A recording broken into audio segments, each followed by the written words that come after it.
Vamos a estudiar lo que dijo Yeshua en la parábola de Mateo 16, 5 al 12. Leo. Llegando sus discípulos al otro lado, se habían olvidado de traer pan. Yeshua les dijo, estoy leyendo Reina Valera, mirad, guardaos de la levadura de los fariseos y de los saduceos. Ellos pensaban dentro de sí, diciendo, esto dice, porque no trajimos pan. Y entendiendo Yeshua les dijo, ¿por qué pensáis dentro de vosotros, hombres de poca fe, que no tenéis pan? ¿No entendéis aún, ni os acordáis de los 5 panes entre 5,000 hombres, y cuántas cestas recogisteis?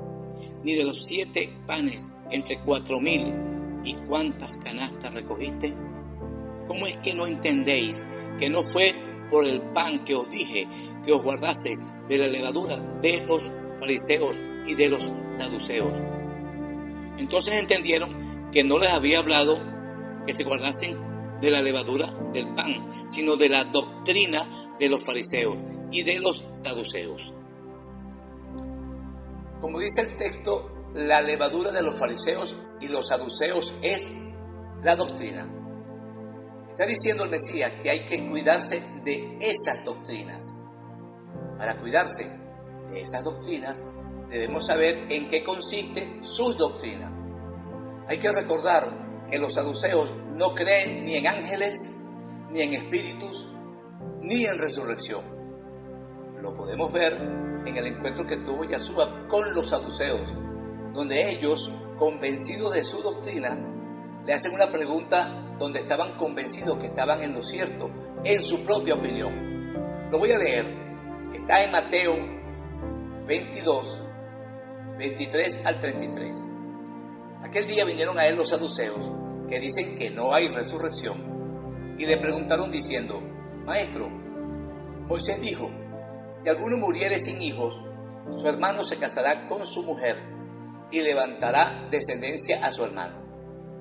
Bueno, hasta aquí los saduceos van bien. Ellos están citando las escrituras en Deuteronomio 25, 5 y 6. Y la pregunta que hacen es para probar su doctrina. Y como ellos están seguros de su doctrina, hacen la pregunta con la intención de hacer quedar mal al Mesías. Yo sé que todos la han leído ya. Pero sin embargo, continúo leyendo en Mateo 22, 25 en adelante. Hubo, pues, entre vosotros 7 hermanos. El primero se casó y murió, no teniendo descendencia. Dejó su mujer a su hermano. De la misma manera también el segundo, y el tercero, hasta el séptimo. Y después de todo murió también la mujer. En la resurrección, pues, ¿de cuál de los 7 será ella mujer? Ya que todos la tuvieron. Entonces, respondiendo Yeshua les dijo, erráis, ignorando las escrituras y el poder de Elohim, porque en la resurrección ni se casan, ni se darán en casamiento, sino que serán como los ángeles de Elohim en el cielo. Pero respecto a la resurrección de los muertos, ¿no habéis leído lo que fue dicho por Elohim cuando dijo, yo soy el Elohim de Abraham, el Elohim de Isaac, el Elohim de Jacob? Elohim no es Elohim de muertos, sino Elohim de vivos. Oyendo todo esto, la gente se admiraba de su doctrina. El Mesías está citando la Torá en Éxodo 3:6, y con esa respuesta está confirmando que la resurrección es un hecho, ya que citó 3 personas que ya no están en este plano. Son 3 personas que están esperando la resurrección en el polvo de la tierra. Por eso dice el texto que se admiraban de su doctrina. Está demostrando con las escrituras que la resurrección tiene base bíblica y que la doctrina de los saduceos es una levadura que confunde a los indoctos. Sigamos.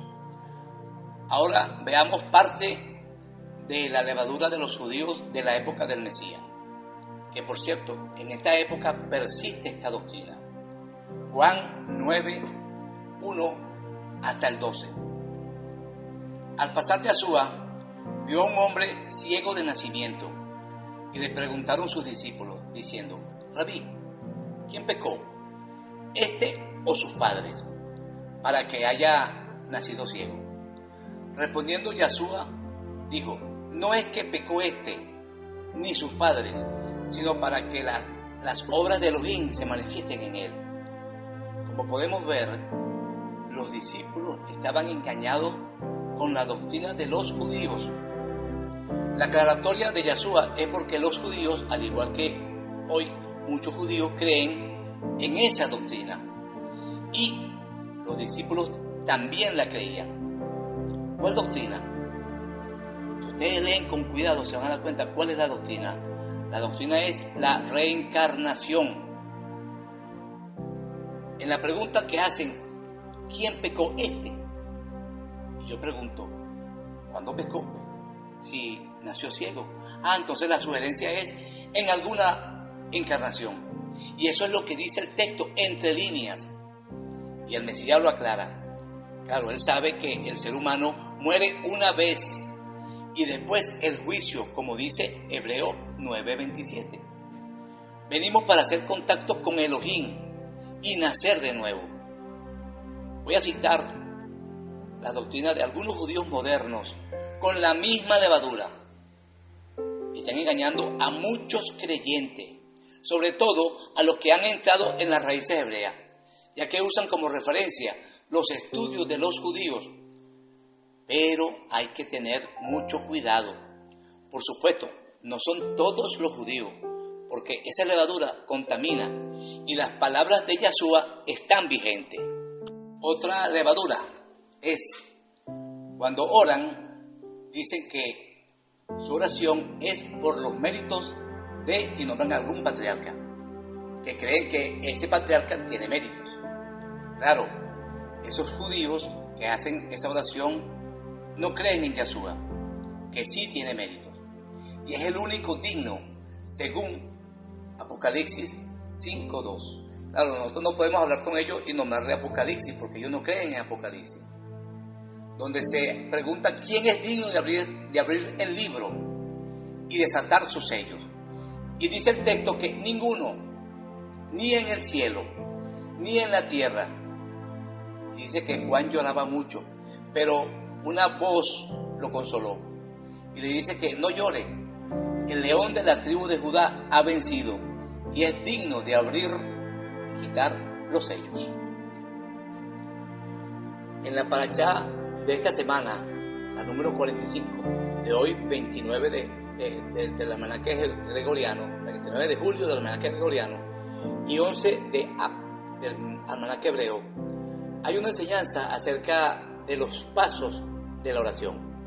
Dice la parashá que hay 4 pasos o formas para orar, según Deuteronomio 3:23. Leo: y oré al Todopoderoso en aquel tiempo diciendo. Bueno, ahí están los 4 pasos. Veamos. Primer paso, orar o suplicar. Segundo paso, ¿a quién? Al Todopoderoso. Tercer paso, en aquel momento, o sea, cuando necesitas orar. Y cuarto, diciendo, o lo que es lo mismo, hablar como un hijo con su padre. Y yo agrego una quinta parte, que cuando ores pidiendo algo, hacerlo en el nombre del único que tiene mérito, Yeshua HaMashiach. Digo que agrego, no es que estoy agregando, es que el Mesías dio ese mandamiento. Dijo que cuando ore pidiendo algo, que lo hagan en su nombre. Y ser específico en las palabras, detallar lo que necesitas y ser humilde cuando ores al Creador. Y en la parashá se dio un ejemplo de un hombre que iba caminando por un sendero, iba a pie y estaba cansado, y se acordó de pedirle al Creador lo que necesitaba en ese momento, y oró y pidió, y decía: Padre, yo quiero un burro, y venía una caravana de gitanos, con animales, y precisamente una burra había parido. Y los de la caravana pensaban que el burrito se iba a morir, porque andaban cabalgando, y cuando pasaron por donde estaba el hombre, le regalaron un burrito. ¿Qué pasó? El hombre no fue específico en su oración. No le dijo al Creador para qué quería un burro, y cómo lo quería, y para qué lo quería. Ahora estaba peor que antes de la oración. El burrito estaba recién nacido y tenía que cargarlo. En una oportunidad estábamos estudiando con un hermano de raíces hebreas que invité a estudiar con toda la pequeña congregación. Claro, yo lo conocí esa semana y hablamos y me agradó mucho que alguien en este pequeño pueblo donde vivimos compartía nuestra fe y se le dio la palabra para que hablara, para que expusiera, para aclarar un tema, y los hermanos escucharon a otra persona diferente al que siempre escuchaban, porque siempre el que hablaba era yo. Claro, estábamos empezando y todos éramos nuevos en la raíz hebrea. Entonces noté que su doctrina se inclinaba más hacia los ortodoxos. Consulté con mi familia, pero ellas no se habían percatado de la levadura que estaba en las palabras de que era nuevo en el grupo. Sin embargo, otro día que se le dio la palabra para que orara, lo hizo por los méritos de un patriarca. Eso para nosotros era algo nuevo. Y eso fue el momento en que le dije que el único digno que tenemos, que mandamiento para orar, es por los méritos de Yeshua HaMashiach. Y le cité, en ese momento le cité Apocalipsis capítulo 5. Y entonces se encendieron las alarmas, porque hasta los míos estaban confundidos. Cuando estudiamos las parachá, intervienen todos. Hacemos mesa redonda y leemos y opinamos todos. Entonces, en una de sus intervenciones, dijo el invitado, que no esperaba la venida del Mesías. Entonces se estableció un pequeño debate y delante de todos confirmó que él no cree en la venida de Yeshua HaMashiach. Esa fue la última vez que estuvo con nosotros, ya que se fue voluntariamente, no sin antes confundir a la mayoría e hicieron tienda aparte. O sea, se fueron todos. Quedamos mi familia solamente. En otras palabras, la apostasía vino a nuestro grupo. Y le dije a mi familia que no importaba, que el que los trae es Elohim y el que los saca también es Elohim. Al poco tiempo se unieron dos familias que se habían ido. Las dos familias que volvieron aún están con nosotros en este momento y nos dijeron que se volvieron a nosotros porque las palabras que estaban oyendo no les parecía acorde con lo que siempre habían estudiado. Bueno, señores, les cuento esto para que vean que hay que tener cuidado con la levadura que están comiendo. Y en las redes hay que tener también mucho cuidado. Hay que filtrarlo, porque por ahí está todo sin filtro. Y todo lo que vean y oigan por internet deben filtrarlo, porque están confundiendo a la gente. Tienen que compararlo con las escrituras. Si no contradice las escrituras, está bien, pero si hay una contradicción con las escrituras, pónganse pila, no sigan estudiando a ese predicador o ese que da estudios en internet, porque los puede confundir. La levadura está en todos lados, hay que sacar la levadura de lo que comen y debemos comer la comida sin levadura, el pan sin levadura. Seguimos. También muchos judíos ortodoxos oran por los muertos. Y eso es levadura. Eso no es correcto.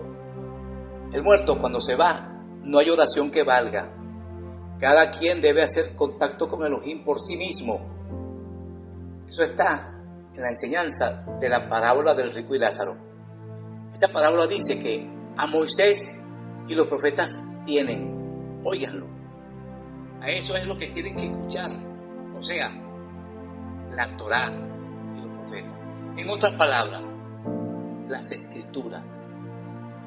Otra levadura que tiene el pueblo judío es la celebración de Rosh Hashanah, que significa cabeza de año. Y lo hacen por tradición, no porque aparezca en la Torá.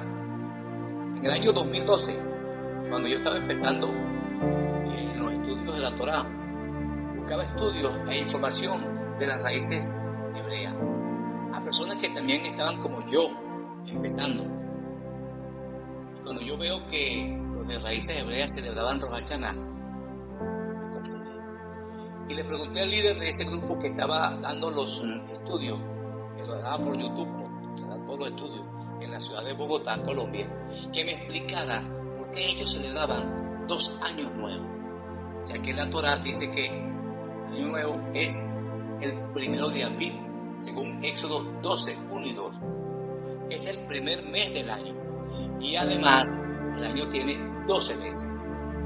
Y solo un principio de año. A los días, como no me respondía, borré la pregunta porque pensé que los podía ofender. Y que yo, en verdad, era un nuevo en las raíces hebreas. Y me dije, voy a estudiar más. Y no seguí viendo más ese canal, ya que, por lógica, un año son 12 meses. Y no hay 2 años nuevos en un año. Yo a eso lo considero levadura. Ahora, hay mandamientos rabínicos que no contradicen la Torá, pero que no están en la Torá. Y nosotros, cuando digo nosotros, me refiero a mi familia y también a los hermanos que estudian con nosotros. Bueno, cuando hacemos el Sidur, o sea, la ceremonia para empezar el Shabbat, hacemos los panes previo al Shabbat. Encendemos las velas antes del Shabbat, porque no se puede encender fuego en el Shabbat. Una vez empezado la ceremonia, se hacen las oraciones, el lavamiento de las manos antes de comer, la imposición de las manos a nuestros hijos, a mi esposa, tomamos el vino, comemos con alegría. Nosotros consideramos que es una ceremonia que no contradice los mandamientos y es muy bonita, aunque no está en la Torá y tampoco se la imponemos a nadie. Si hay algún invitado, le aclaramos que esa ceremonia no está en la Torá. Lo hacemos porque embellece la ceremonia. Igualmente, cuando termina el Shabbat, hacemos una ceremonia muy parecida. Otra cosa, cuando viene la fiesta de Yom Kippur, los ortodoxos escogen un gallo blanco para expiación de los pecados y se lo pasan por el cuerpo como haciendo un despojo. Eso no está en la Torá. Es levadura a la que hay que huir y tener mucho cuidado. Además, el que no tenga su creencia lo consideran hereje. Me refiero a los ortodoxos. Y eso no debe ser. Judaísmo, hay muchos ejemplos. Judaísmo sefardí, eskenazí, ortodoxos, conservadores, reformistas, naxalitas, caraítas, mesiánicos, etcétera, etcétera, etcétera. Nosotros creemos que Yahshua es el Mesías. Y yo no, claro, no todos. Hay unos que sí lo creen. Y nos consideran menos por el solo hecho que creemos en Yahshua. Creemos que Yahshua es el Mesías, por eso nos consideran menos. Otra levadura en su doctrina es cuando están durmiendo. O sea, cuando ellos duermen, dicen que el alma parcialmente muere. Eso forma parte de su doctrina. Y cuando se despiertan, hacen una oración donde le dan gracias al Creador por devolverles el alma. Eso es levadura. Eso no está en la Torá. Otra cosa, el Talmud lo consideran palabras del Todopoderoso, igual o a veces hasta por encima de la Torá. Para un verdadero creyente, la autoridad suprema tiene que ser la Torá. Nada está por encima de ella. Nosotros decimos aquí, si no está en la Torá, no lo aceptamos. Si hay algo que no está en la Torá, pero no la contradice, está bien. El Talmud no es la palabra de Elohim. Es posible que hayan cosas buenas, pero hay que saber y reconocer que no está por encima de la Torá.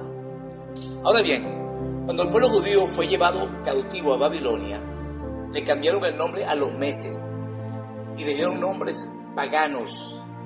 Tenemos el primer mes, es Nisan, 30 días tiene ese mes. Está entre marzo y abril. El segundo se llama Iyar, tiene 29 días y está entre abril y mayo. El tercero, Sivan, 30 días, mayo a junio. El cuarto, Tamuz, tiene 29 días, está entre junio y julio. El quinto, Ab, 30 días tiene, está entre julio y agosto. El sexto, Elul, 29 días, de agosto a septiembre. Tisri, 30 días, septiembre y octubre. Yesbat tiene 29 a 30 días, llamado también Marjesbat, octubre a noviembre. Noveno, Kislev, 30 a 29 días, está entre noviembre y diciembre. Décimo, Tebet, tiene 29 días, está entre diciembre y enero. Décimo primero, Shevat, tiene 29 días, está entre enero a febrero. Décimo segundo, Adar, 29 días, febrero a marzo. El Todopoderoso le puso nombre al primer mes del año, le puso Abib, ellos lo cambiaron, le pusieron Nisan. Antes los meses se llamaban Abib, que es el primero, segundo, tercero, cuarto, quinto, etc. Toda esta información la pueden encontrar en internet, de ahí la estoy leyendo, por cierto, ahí la estoy leyendo. De ahí se pueden seguir leyendo allí, que hay un mes 13, que llaman mes parido, eso lo pueden ustedes leer en internet. Hay muchos judíos que tienen su doctrina basada en la Cábala, usan amuletos, esa fe no está en la Torá. Lamentablemente muchos de los que se fueron de nosotros son cabalistas. Repito, si hay algo en la Cábala que no contradiga la Torá, bienvenida, pero hay que tener cuidado. Las faltas de los patriarcas en su doctrina son minimizadas. Todos ellos pecaron. Eso no quiere decir que no fueron piadosos, pero no llegan ninguno a la estatura del Mesías. El Mesías no pecó. Otra cosa, ellos creen que el sacrificio de los toros es sustituido por el sacrificio de nuestras oraciones. Eso es una mala traducción del libro de Oseas. Nadie puede cambiar la Torá. También ellos consideran al gentil indigno de hacerse judío. Olvidan los prosélitos de la antigüedad. Hay muchos prosélitos que tienen gran nombre. Ejemplo, Caleb, Ruth la moabita, Rahab la ramera que se hizo hebrea y fue aceptada, y muchos otros, Cornelio, Urías, al que David mandó a matar. Otra cosa, ellos justifican la poligamia de los patriarcas. En Bereshit, desde un principio dice que el hombre dejará padre y madre y se unirá a su mujer. Una mujer. Por eso es que digo que ninguno era digno, según Apocalipsis 5. Claro, el Padre los perdonó, pero las cosas hay que darle el mérito que tengan. No se puede esconder esos errores que cometieron los patriarcas. Y repito, como dije al principio, van a orar por los méritos de ¿cuál patriarca? Nosotros oramos por los méritos del Mesías, que sí, él no pecó. Por él que nosotros, cuando le pedimos al Padre, es por él. Los patriarcas, los respeto, pero hasta ahí. Muchos no actuaban con rectitud. Cuando llegaba el año del jubileo, cuando de prestar a un necesitado, si el año del jubileo estaba cerca, no ayudaban a ese necesitado. Eso es levadura. La Torá dice que no tienen que ver esa fecha para dar el préstamo y ayudar al que necesita. Y eso se aplica hoy en día, o sea, debe aplicarse, porque la Torá está vigente. Han creado mandamientos. Ejemplo, dicen que como el ángel que peleó con Jacob le aporreó el muslo, entonces ellos no comen el nervio asiático. Y eso forma parte de uno de los 613 mandamientos. Para que sea un mandamiento en la Torá debe decir, dijo el Eterno, hágase tal cosa. Hay que tener cuidado y ver dónde hay levadura. Tenemos que comer el pan sin levadura. El pan sin levadura es la palabra de Elohim. Se debe sacar toda la levadura, toda mala interpretación de la palabra. Bueno, vamos a dejarlo hasta aquí. Si el tema les gustó o tienen alguna pregunta, háganla. Que si la sabemos, le damos la respuesta. Suscríbase al canal y denle a la campanita para que cuando subamos un video le llegue, o un audio, mejor dicho, un audio. Que la paz esté con todos ustedes. Amén.